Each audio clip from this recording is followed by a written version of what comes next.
이분이 주로 그의 모든 캐치프레이즈, 좌우명으로 삼았던 것이 앞에 있는 것입니다. 읽어볼까요? 하나님을 위해 위대한 일을 시도하라. 그리고 하나님으로부터 위대한 것을 기대하라 했습니다. 다시 한번 읽어볼까요? 하나님을 위해서 위대한 일을 시도하라. 그리고 하나님으로부터 위대한 것을 기대하라. 이것이 그의 인생 좌우명이었습니다. 그는 인도에서 활동한 영국 침례교회 선교사입니다. 그런데 17살쯤에 주일학교에 갔어요. 굉장히 가난한 집안에서 태어나서 정식 학교 교육도 못 받았습니다.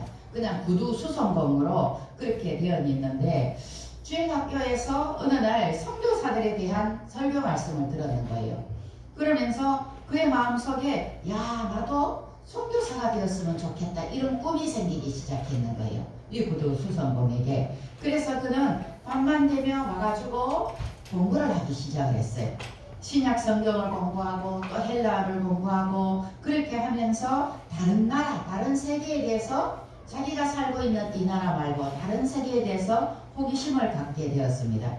드디어 그의 꿈대로 32살에 인도의 영혼들을 향한 목자의 심정을 가지고 인도 선교사로 가게 됩니다.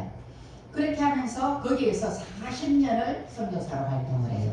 73살에 돌아가십니다. 그렇게 인도에서 선교를 하고 거기 인도에서 묵혔는데 구두 수성공으로 시작한 그가 하나님의 그 뜨거운 부르심 말씀 가운데서 나도 선교사가 되어야 되겠구나 이런 콜링을 느끼고 그 꿈을 품고 계속 준비하고 하다가 결국은 40년 동안 인도의 선교사를 발탁하다가 죽었어요.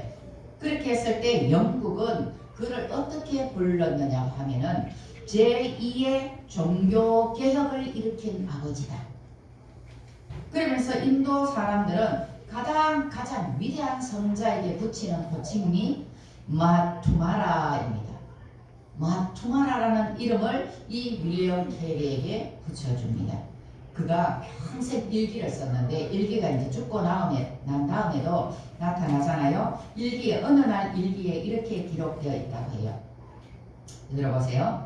하루 종일 뛰고 나서 피곤한 몸을 이끌고 저벅저벅 집으로 걸어올 때면 좀 더 나은 내일이 있기를 기도했다. 우리는 지금의 상태에 머물러 있을 수 없다. 하나님의 약속이 내 마음속에 되새겨질 때마다 내 영혼과 몸은 다시 힘을 얻고 우리는 절대로 실패할 수 없는 사람이라는 생각을 했다. 우리는 없어지지 않을 영원한 유업을 받은 자이다. 자, 우리 함께 그날까지 인내함으로 견뎌보자. 주님 다시 오실 그날까지 이렇게 써놨습니다. 이 윌리엄 캐리 선교사는 하나님으로부터 위대한 일을 기대를 했어요. 자기는 비록 글도 잘 제대로 배우지 못한 가난한 집안에 태어나서 구두 수성공으로 인생을 시작을 했지만 하나님께 위대한 일을 기대를 했을 때 하나님이 그를 들어 사용하신 것을 봅니다. 그러면서 하나님을 위해서 위대한 일을 또 시도하라 하면서 자기가 위대한 일을 시도했던 인생이 있습니다. 그렇게 그가 살던 나라나 그가 섬겨했던 나라에서 엄청난 그런 인정을 받는 인생이 되었던 것입니다. 우리도 하나님을 위해서 위대한 일을 놀라운 것을 기대하시기 바랍니다. 네. 그냥 살면 사는 대로 살지 이게 아니라 우리도 이 윌리엄 캐리처럼 하나님을 위해서 위대한 일을 기대를 하고 하나님을 위해서 위대한 일을 또한 시도할 수 있는 그런 복된 24년도가 되길 축복합니다. 아멘. 오늘 그럼 우리는 오늘 본문 말씀을 통해서 이 요셉도요 굉장히 이 윌리엄 캐리 같이 위대한 일을 감당했던 사람이 하나님을 위해서 위대한 일을 했던 사람이었습니다. 그렇게 오늘 말씀을 통해서 요셉이 이렇게 될 수 있었던 그 형통함이 어떤 뜻인지 보고 또 우리도 형통한 인생이 되어지기를 축복합니다. 1절 보겠습니다. 요셉이 애굽에 내려가네 했어요. 1절에 보세요. 요셉이 애굽에 내려가고 팔려간 이유가 그 전에 있었지요. 그 전에 요셉의 아버지는 누굽니까? 야곱이에요. 모르죠? 우리 아이들은 아는데 어른들은 모르네. 대답을 안 하네. 자, 요셉의 아버지는 야곱입니다. 야곱의 아들은 몇 명일까요? 12명. 12아들을 가지고 있었어요. 그런데 그 중에 아내가 4명인데 가장 사랑했던 아내가 누굽니까? 야헬. 라헬이었어요. 라헬이 기다려서 드디어 낳은 아들이 요셉. 요셉이에요. 이 요셉인데, 근데 요셉이 아버지로부터 제일 사랑을 받았잖아요. 그럼 막 채색 때때옷을 입고 이렇게 했는데 꿈을 자꾸 꿨는데 꿈을. 고대에는 당시에는 꿈을요 계시로 여겼어요. 꿈을 계시로 여겼는데 이 꿈을 꿨다고 하면서 막 얘기를 하는 거예요. 37장 7절에 보면 우리 밭에서 곡식단이 막 있는데 내 단이 일어서고 당신들의 단이 나를 향해서 절을 하더이다. 그래서 형들 보고 그때 형들이 뭐 우리가 니한테 절을 한다고? 네가 우리의 왕이 되겠느냐? 이런 얘기를 하는 거예요. 그것도 한번 또 꿈을 꿨는 거예요. 막 해와 달과 막 11별이 막 자기 일을 하면서 막 절을 하는 꿈을 막 또 꿈을 꿨다고 막 하니까 아버지도 듣고 있었고 형들도 듣고 있었어요. 그때는 형들이 뭐? 그럼 우리 엄마 아버지까지 니한테 엎드려 잘한단 말이야? 네 정리 된단 말이야? 그러면서 막 화를 냈어요. 그런데 요셉은요 사실 이 꿈 때문에 고난을 겪기 시작하는 거예요. 막 안 그래도 아버지 사람을 혼자 독차지해서 미웠는데 더 미워 죽겠는 거야 저게 진짜. 이러면서 형들은 요셉을 이제 자기들에게 아버지 신부로 왔는 이 요셉을요 구덩이에 빡 때려갖고 막 죽여버리려 그러잖아요. 죽여버리려 그러는데 그래 그 꿈이 어떻게 되는지 보자 막 이래가면서 그렇게 꿈이 막 마음이 이렇게 이놈 자식이는 두고 볼 수 없어 이랬는데 그렇게 빠뜨려 죽게 만들고자 계획을 했지만 이 유다가요 우리 죽이지 말고 그냥 애국으로 팔아버리자 돈 받고 팔자 이렇게 해갖고 미디안 상인에게 20냥을 받고 팔아버리잖아요. 형들에게 사실은 요즘 말로 말하면 인신매매를 당한 거 인신매매를 돈을 받고 그랬을 때 여러분 요셉의 심정이 어땠을까요? 우리는 이 스토리를 너무나 잘 알고 있어요. 그러면 우리가 요셉이 한번 되어보자고요. 요셉은 형들을 해야 할 생각 없어요. 근데 큰 형들이 말이야 11번째니까 얼마나 더 어려요. 그런 아이를 가지고 그렇게 그 꿈을 막 심하게 여기고 아버지 사람 혼자 갖는 거 막 미워하고 이렇게 하면서 자기를 죽이려고 막 웅덩이에 쳐넣었다가 또 막 미대한 상인에게 팔아가지고 그렇게 노예로 팔아버렸단 말이에요. 얼마나 놀랐을까요? 이 어린 마음에 뭔 일이야 이게 형들이 내한테 왜 이러는 거야 도대체. 그리고 그 팔려가면서 말도 통하지 않는 그런 사람들이 험한 사람들에게 막 붙잡혀가면서 얼마나 그 마음이 불안하고 두려웠고 무서웠겠어요.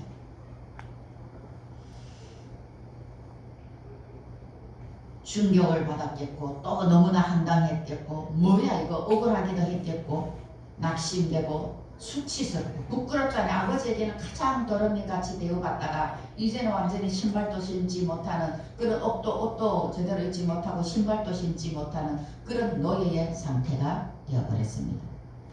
우리들도 살면서요 우리 각자 저도 그렇고 여러분들도 그렇고 각자의 인생사가 있지요. 너희 인생을 얘기해봐 그러면 책 내가 몇 권 쓸 수 있어. 각자 나름대로 자기 인생사라는 게 있습니다. 원치 않은 일을 당할 때도 있었어요. 억울한 일을 당할 때도 있었어요. 아프고 막 서럽고 인생을 포기하고 싶은 순간들도 있었을 것입니다. 너무나 막 속상하고 그래서 우울해가지고 세상 사람들 하나도 안 만나고 싶고 막 그냥 푹 처박혀 있는 그런 대인기피증 현상도 일어날 수도 있었습니다. 때로는 진짜 내가 죽기 살기로 한번 갈봐볼까 그러면서 분노가 치밀어 오르는 순간도 있었고 여러 가지 상황을 겪고 오면서 여러분들의 인생이 되었습니다. 또 수많은 좋은 날들도 있었겠죠. 여기서 우리가 한번 생각해 보겠습니다. 요셉을 애굽으로 보낸 사람은 누구일까요? 퀴즈. 하나님. 오, 정답이에요. 정답인데 지금 요셉은 그걸 알까요? 모를까요?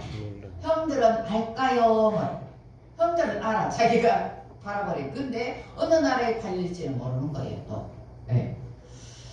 45장 7절에 보면 요셉이 나중에 형들을 만나잖아요. 만나서 그렇게 고백을 합니다. 하나님이 큰 구원으로 당신들의 생명을 보존하고 당신들의 후손을 세상에 두시려고 나를 당신들보다 먼저 보내셨나니 그런즉 나를 이리로 애굽으로 보낸 이는 당신들이 아니요 누구라? 하나님이시라. 요셉의 신앙 일품이 이거예요. 우리는 인간적으로 생각할 수 있잖아요. 그런데 이 요셉은 하나님의 섭리였다라고 고백을 하는 겁니다. 우리는 꿈을 꾸고 뭔가 잘 해보려고 하다가 실패하는 것 같은 환경이 오면은 그리고 고난이 닥치면 어떻게 해요? 어휴, 하나님이 내한테 벌을 주나 봐. 내가 벌 받는 것 같아. 그리고 다른 사람도 마찬가지. 저 사람처럼 뭔가 잘못했는 게 있네. 니 그거 잘못해. 이건 이러면 안 되지. 저건 저러면 안 되지. 막 이렇게 잣대를 들이대고 질타를 하잖아요. 아픈 터널을 통과하는 사람을 가지고 아이고 아프지 손 붙잡고 같이 걸어가 주는 것이 아니라 더 막 아프도록 막 그 아픈 상처를 품에 파고 이렇게 하면서 손가락질을 하는 경우가 있습니다. 내 자신이 나를 질타하기도 하고 남이 나를 질타하기도 합니다. 그런데 모든 것은요 지나봐야 합니다.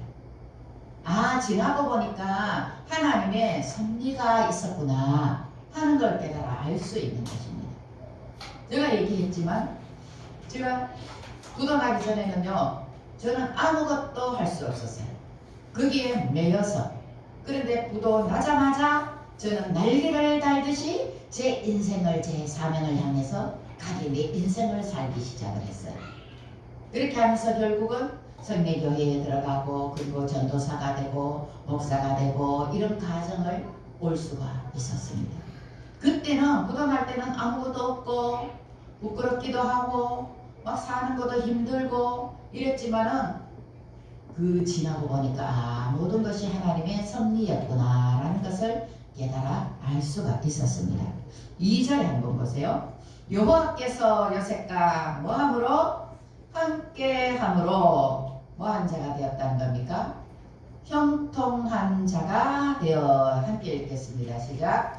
여호와께서 요셉과 함께 하심으로 그가 형통한 자가 되어 그의 주인 애굽 사람의 집에 있으니. 아멘. 노예라는 삶의 환경에서 풀어졌습니까? 아니에요. 노예라는 환경은 그대로 있습니다. 묶여 있어요. 그런데 환경은 점점 꺼여가는데 하나님이 함께 하셨다라고 합니다. 이상하지 않나요? 3절에 또 보니까 그의 주인이 여호와께서 그와 함께 하심을 보며 그의 주인이 보니까 아, 저 아이의 신이 저 애와 함께 있네 하는 걸 알았다는 거예요. 그러면서 그 아이가 범사를 형통하게 하신다 라는 것을 알았다는 거예요. 보디발이 여호와께서 요셉과 함께 하신가 형통함을 무엇으로 알 수 있었을까요? 그에게 영관이 열려 있었나요? 그에게 어떤 특별한 그런 뭐 은사가 있어서 볼 수 있었을까요? 우리는 형통만 바라보고 있는데 성경에 보니 하나님이 함께 하심으로 형통한 자가 되었다고 합니다. 우리도 하나님과 함께 하면 형통한 자가 되어지는 줄 믿습니다. 아멘. 아멘. 요셉이 형들에 의해서 팔려갔잖아요. 자신에게 이 보디발에게 왔어요. 그럴 때 아, 나한테 온 자체가 하나님의 동행임을 이 보디발이 알게 되었습니다. 그러면서 자신이 시키는 일을요, 이 요셉이 어린 청소년이 막 완벽하게 해내는 겁니다. 어떤 연유로 팔려왔는지 그 모든 건 알았는지 모르는지는 모르지만 어쨌거나 10대 청소년이 잡혀왔는데 그의 표정이나 이런 것들이요 막 한탄하고 맨날 질질 울고 우울해하고 막 씩씩거리고 막 이래 있는 것이 아니라 모든 것을 시키는데 아주 그냥 긍정적으로 막 척척척척 너무 자신감 있게 잘 해내는 것을 보면서 야, 저 아이에게 뭐가 있구나 하면서 보디발의 신임을 얻게 됩니다. 그러면서 그가 밥 먹을 때나 뭐나 기도하는 것이 있었겠죠. 어떤 이제 히브리 민족들의 그런 그 신앙의 습관들이 아마 나왔을 거예요. 그랬을 때 저 아이가 믿는 그 신이 저 아이와 함께 있구나 하는 것을 이 믿지 않는 보디발도 깨달아 알게 되었던 것 같습니다. 그렇게 하면서요 이 요셉을 가정의 총무로 세웁니다. 여호와께서 요셉과 함께 하심을 확신했기 때문에 요셉이 손을 대는 모든 일이요 잘 되는 거예요. 그러면서 그의 지혜가 다른 사람들보다 월등하게 높은 거예요. 농사일을 맡기면 농사일이 되고 뭐 가축을 맡기면 가축이 잘 되고 가정에서 행하는 모든 일들도 막 복이 더해진 거예요. 요셉이 오고 난 이후부터 자기 가정에 더욱더 모든 것이 잘 되어지는 것을 본 것입니다. 그래서 이 보디발은요 하나님이 주신 은혜를 이 요셉을 통해서 누구도 누리기 원했어요. 자기도 누리고 싶었던 거겠어. 그래서 네가 다 해봐, 총리해봐, 총무해 이렇게 다 맡겨버렸습니다. 5절에 보세요. 요셉에게 자기의 집과 그 모든 소유물을 주관하게 한 때부터 여호와께서 요셉을 위해서 어떻게 했다고요? 그 애굽 사람의 집에 뭐를 내리심으로? 복을 내리심으로. 아멘. 여호와의 복이 그의 집과 밭에 있는 모든 소유에 미친지라. 보디발의 집에 복을 내리시는 하나님의 뜻이 무엇일까요? 요셉의 전 인생에 복을 다하시고 형통함을 선물하신 하나님의 뜻, 여호와가 주시는 이 요셉의 형통함 안에요 보디발의 인생이 잠시 머물렀습니다. 우리가 형통한 사람이 되면요 우리 인생에 왔다 가는 사람들 있지 않습니까? 그 사람들도 복을 받게 되는 것입니다. 믿습니까? 아멘. 내가 형통한 하나님 안에서 내가 형통하면은 내가 가는 교회가 복을 받게 되는 거예요. 내가 형통한 사람이 되면 내가 다니는 그 직장이 복을 받게 되는 것입니다. 이런 사람이 되어져야 되는 거예요. 그게 하나님이 함께하는 인생인 것입니다. 이 보디발에게 하나님께서는 형통한 사람의 주인 보디발에게도 형통함을 선물하시는 넉넉한 하나님이신 줄 믿습니다. 아멘. 나를 알고 믿는 자에게 복을 주시는 하나님의 뜻이 있어요. 왜? 이 보디발은 요셉을 시험하지 않았어요. 그리고 요셉을 믿었어요. 그를 하나님과 동행하는 자로 알았어요. 그것이 하나님의 은혜입니다. 우리도요 하나님을 믿는 사람, 하나님이 선택한 어떤 사람을 알고 있다면 그 사람이 하나님과 동행하고 있고 그 사람이 하나님의 복을 받고 인도하심을 받고 있다면요 그 사람 더 가까이 가야 됩니다. 더 가까이 갈 때 그가 누리는 은혜, 그가 누리는 형통함을 그도요 보디발이 요셉의 인생 가운데서 잠시 형통함을 누렸던 것처럼 그 사람과 함께 할 때 그 복을 함께 누리게 되어지는 줄 믿습니다. 아멘. 또 그 형통함을 가진 자, 하나님이 동행하는 자가 되어지길 원합니다. 저도 그렇고 우리 성도님들 그렇고 나 때문에 나를 만나는 사람들이 복을 받아야 되지 않습니까?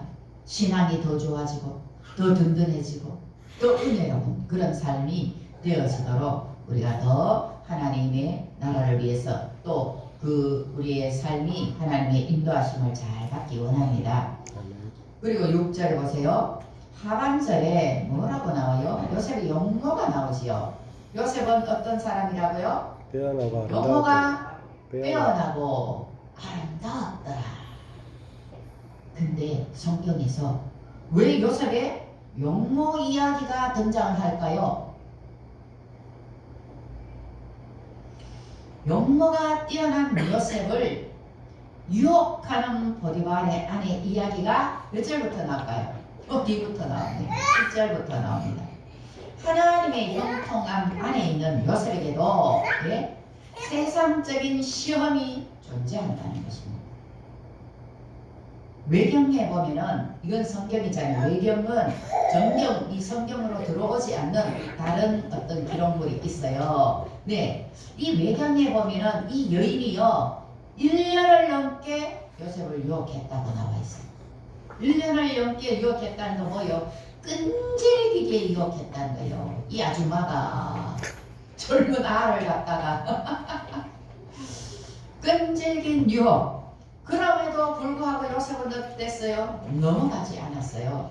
그 주인의 아내는요 엄청난 권력을 가진 자잖아요. 사실은 자기는 노예 신분이에요. 아무리 가정총무지만은 그럼에도 불구하고 넘어지지 않았다. 요셉이 어떤 사람인가를 우리는 여기에서 간접적으로 알 수가 있어요. 우리의 삶에 유혹하고 위기에 빠뜨리는 악의 역사도 늘 도사리고 있다는 것을 성경은 말씀하고 있습니다. 하나님이 함께 하시는데 형통한 사람인데 그럼에도 불구하고 사탄의 유혹은 늘 우리에게도 있다는 것입니다. 단순히 그러면 요셉이 용모가 빼어나가지고 아름다워가지고 이런 수모를 겪을까요? 아니요. 각자가 가지고 있는 탤런트로 인해서 세상적인 공격이 들어오는 거예요. 어떤 사람 진짜 외모가 너무 수려해서 어떤 사람은 사회적인 지위 때문에 공격이 들어요. 사회적 지위를 갖고 있는 사람이기 때문에 어떤 사람들은 돈이 너무 많아서 이것 때문에 또 세상적인 공격이 들어오기도 합니다. 뛰어난 것들, 어떤 하나님이 내게 주신 은사 중에 탁월한 부분들 있지 않습니까? 이런 것들 때문에 공격이 들어올 수 있다는 것을 우리는 늘 깨닫고 내가 가지고 있는 뭔가 남보다 조금 더 나은 부분들, 그런 부분들을요 늘 조심해야 됩니다. 겸손해야 됩니다. 아니면 그걸로 치고 사단이 유혹하고 미혹하고 넘어뜨리는 도구로 오히려 사용해버리기 때문입니다. 이 간통이라는 주제로 요셉을 위험에 빠뜨리고자 했던 보디발의 아내, 이 요셉은요 사탄의 유혹을 뿌리쳤죠. 사탄의 유혹을 뿌리쳤다고 해서 상을 받았을까요? 아니요, 감옥에 들어가게 됐어요.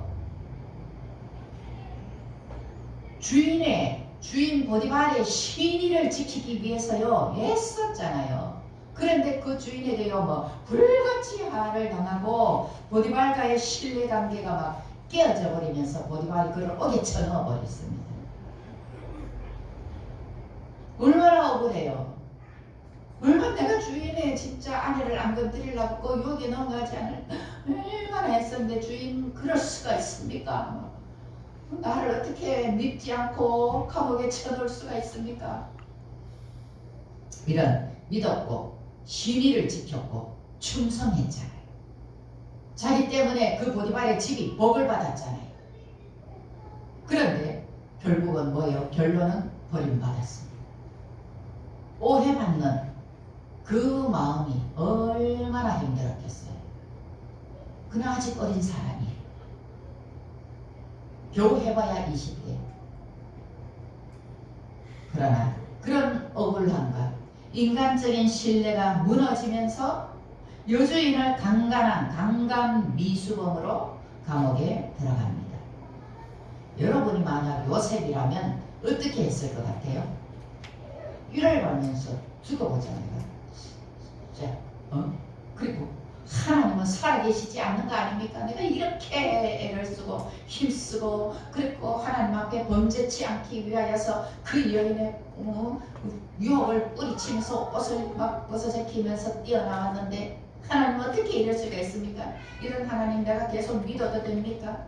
난 아버지한테 사랑받은 것밖에 없는데, 꿈꾼 것밖에 없는데, 남들한테 미움받아가 팔려오고 노예로 살다가 겨우겨우 신임받았는데, 열심히 충성했는데, 근데 또 뭐 강간 미수업 있을 수 없는 일입니다. 억울합니다.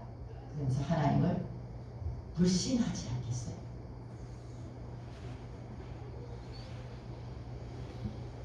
억울하게 감옥에 들어가는 요셉의 인생 또한 뭐 안에 있었을까요?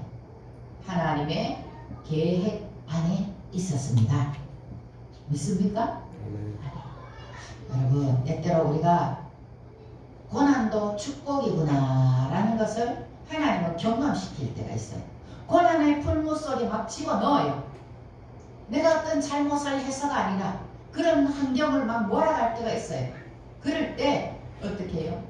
억울해갖고 합병 걸리는 것이 아니라 묵묵히 주님 붙들고요 견뎌내야 돼요. 그 시간을요 이겨내고 고통을 통과해야 되는 것입니다.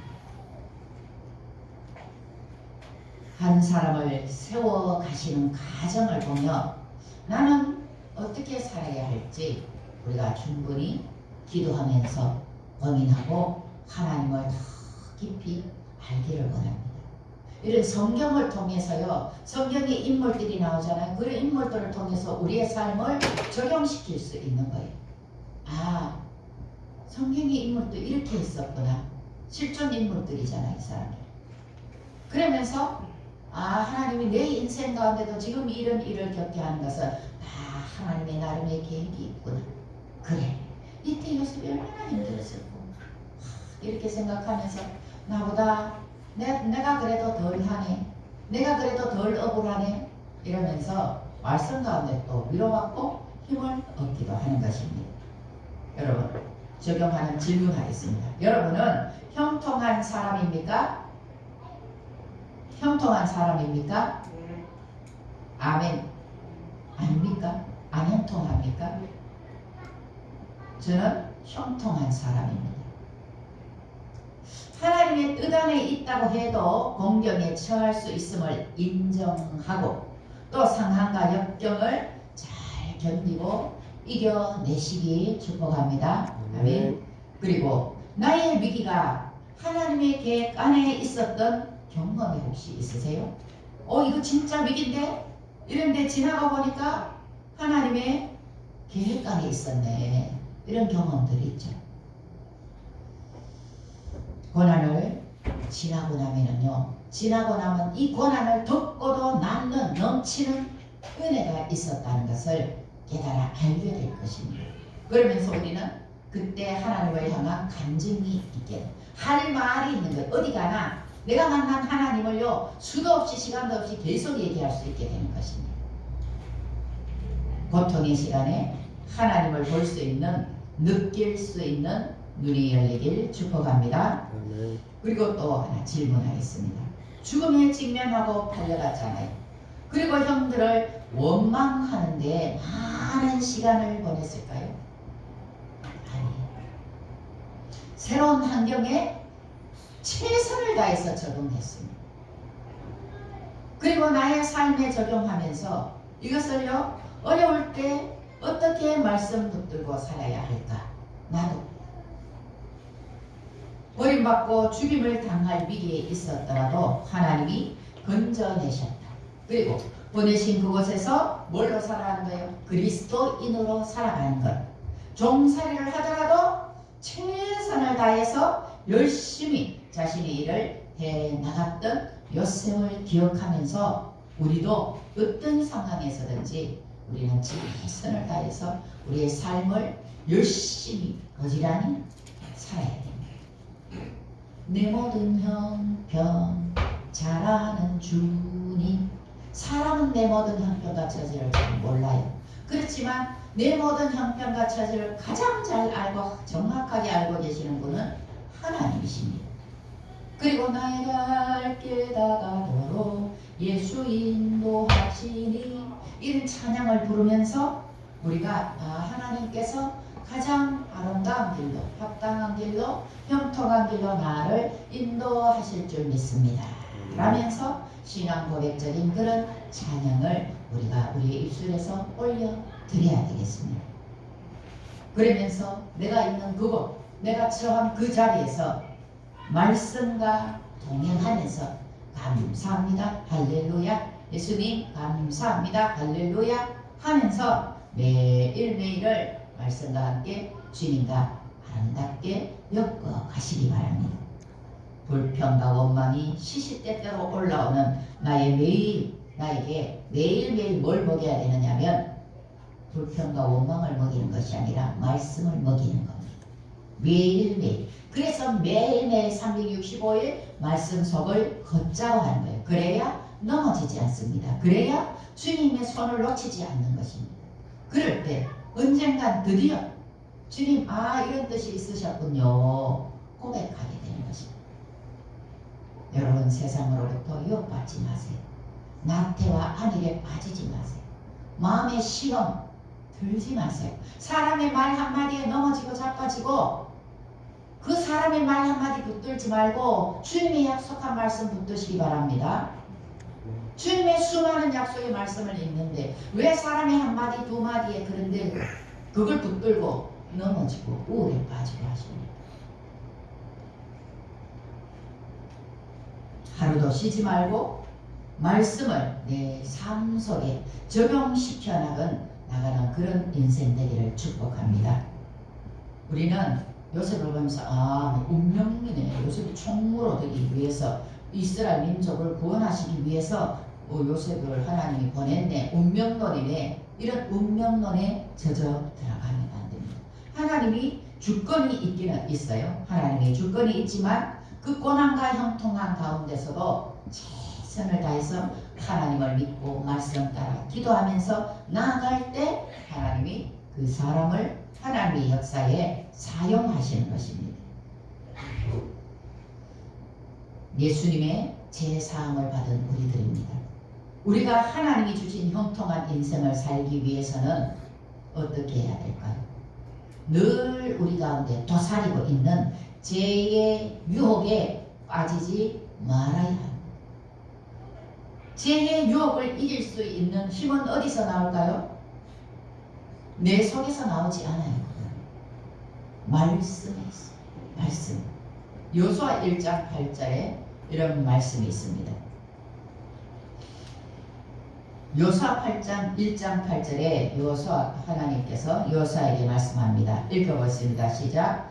이 율법책을 내 입에서 떠나지 말게 하며 주야로 그거를 묵상하여 그 안에 기록된 대로 다 지켜 행하라.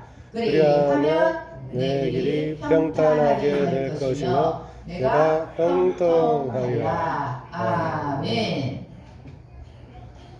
말씀과 동행해야 됩니다. 결국은요, 요셉이 애굽의 총리가 되어서 애굽을 비롯한 온 열방을 다 먹여 살리는 자가 되어지잖아요. 그리고 그가 아들을 2명을 낳잖아요. 첫째 아들 이름 뭐죠?